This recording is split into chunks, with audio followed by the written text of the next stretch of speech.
দার্জিলিংয়ের দেশবন্ধু চিত্তরঞ্জন দাসের বাড়ি বলতে পারেন, বসত বাড়ি। এখানে এসে অনেক সময় থাকতেন এখানে আর কি, এবং এখন ওনার মিউজিয়াম হয়ে গেছে। এই যে দেখতে পাচ্ছেন, এইটা এখন বন্ধ, এখন সবে 8টা বাজে, 10টার সময় খুলবে।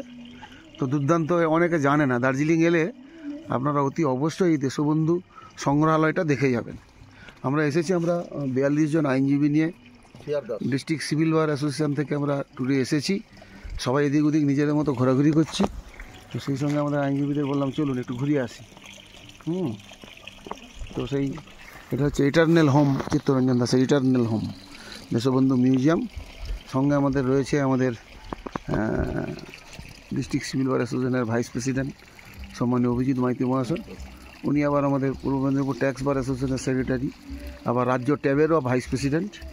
এদিকে রয়েছে আমাদের আরও একজন আইনজীবী অমিত মাইতি, আর এদিকে রয়েছে বিনায়ক সাউটা, আর আমি তো রয়েছি আপনাদের কুসুমকান্তি দাস রয়েছি। যাই হোক, সকালবেলা কেমন লাগছে স্যার? এই একটা মহান মানুষের একটা মহান জায়গায় আমরা আসতে পারি। হ্যাঁ, আপনারা অনেকে জানেন না, দার্জিলিং তো বহুবার এসছেন।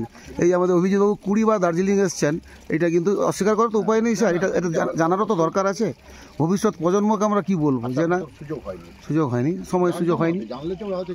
হ্যাঁ, যাই হোক, খুব ভালো জায়গা। আপনারা পারলে দেশবন্ধু সংগ্রহালয়টি দেখে যাবেন। এই পর্যন্ত, সুস্থ থাকুন, ভালো থাকুন, নমস্কার।